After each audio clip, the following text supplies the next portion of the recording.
अक्सर ऐसा होता है ना कि किताब तो सामने खुली है, लेकिन दिमाग कहीं और ही सैर कर रहा है।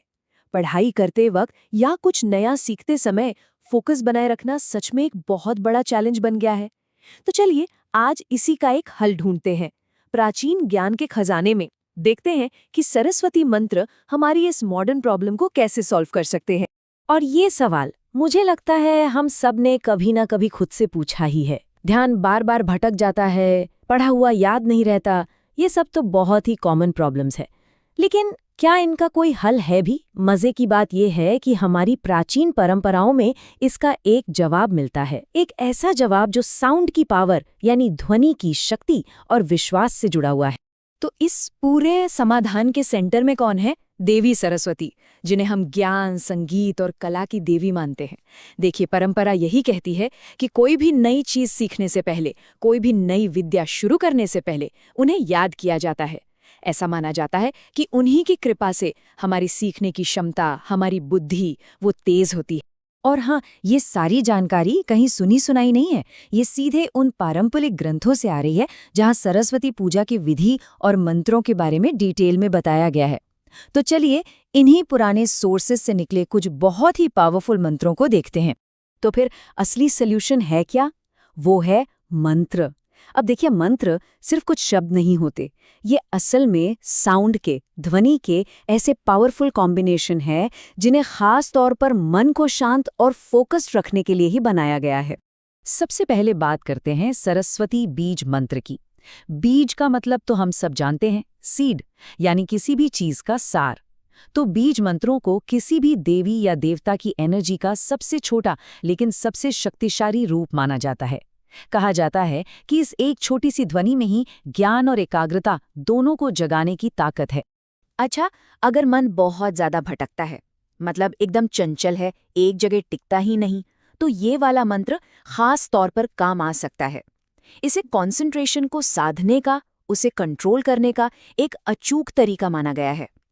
ये बाहरी डिस्ट्रैक्शन से मन को हटाकर वापस काम पर फोकस करने में मदद करता है। अब ये जो मंत्र है, ये सिर्फ एक साउंड नहीं है, ये अपने आप में एक पूरी तस्वीर है। इसमें देवी सरस्वती का ध्यान किया जाता है, मतलब उन्हें मन में विजुअलाइज किया जाता है। कैसा रूप? जिनके एक हाथ में ज्ञान का प्रतीक यानी किताब है और दूसरे में कला का प्रतीक वीणा। और ये एक तरह की प्रार्थना है कि वो हमें भी विद्या का दान दें। तो ये मंत्र विजुअलाइजेशन की टेक्निक से मन को कंट्रोल करता है। और आखिर में ये मशहूर सरस्वती वंदना, ये तो हम सब ने कहीं ना कहीं सुनी ही होगी। ये एक बहुत ही खूबसूरत और काफ़ी डिटेल में की गई प्रार्थना है जिसमें देवी के रूप की महिमा बताई गई है। आपने ध्यान दिया होगा, इसे अक्सर स्कूलों कॉलेजों में गाया जाता है। क्यों? क्योंकि इसका म्यूजिक और इसके शब्द मन में पढ़ाई के लिए, ज्ञान के लिए एक गहरी इज्जत और डेडिकेशन की भावना जगाते हैं। तो ठीक है, हमने इन पावरफुल मंत्रों के बारे में जान तो लिया, लेकिन इनका फायदा उठाने का सही तरीका क्या है? देखिए, किसी भी टूल की तरह इन्हें भी सही तरीके से इस्तेमाल करना बहुत जरूरी है। तो चलिए अब उस विधि को भी समझ लेते हैं।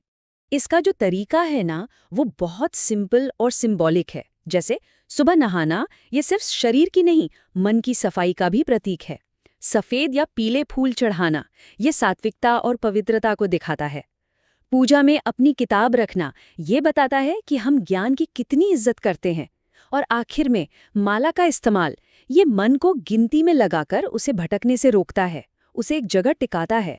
और हाँ, जाप करने के लिए भी कुछ खास तरह की मालाएं बताई गई हैं, जैसे कि रुद्राक्ष, जिसे नेचुरली स्पिरिचुअल एनर्जी से भरपूर माना जाता है, या फिर स्फटिक मतलब क्रिस्टल, जो अपनी ठंडक और मन को शांत करने वाली क्वालिटी के लिए जाना जाता है। ऐसी मान्यता है कि ये चीजें मंत्र की एनर्जी को और बढ़ा देती हैं। और फिर आता है ये मैजिकल नंबर 108। कहा जाता है कि मंत्र का जाप ठीक 108 बार करना चाहिए। अब इस नंबर के पीछे कई गहरे मतलब हैं, लेकिन अगर आसान भाषा में समझें तो ये एक साइकिल को, एक चक्र को पूरा करने जैसा है। माना ये जाता है कि 108 बार किसी मंत्र को दोहराने से उसकी एनर्जी हमारे कॉन्शियस और सबकॉन्शियस माइंड दोनों में बैठ जाती है। तो इस पूरे प्रोसेस का आखिर गोल क्या है? गोल वही है जहां से हमने बात शुरू की थी, ज्ञान बढ़ाना, कंसंट्रेशन को बेहतर करना और मेमोरी को शार्प करना। मतलब ये सिर्फ एक पूजा पाठ या कर्मकांड नहीं है, बल्कि ये तो माइंड को ट्रेन करने की एक पूरी एक्सरसाइज है। और ये सब हमें एक बहुत ही गहरे सवाल पर लाकर छोड़ देता है।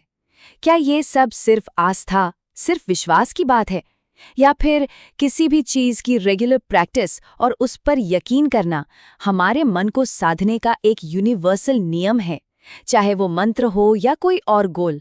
शायद कामयाबी का असली राज इसी डिसिप्लिन में छिपा है। इस पर सोचिएगा जरूर।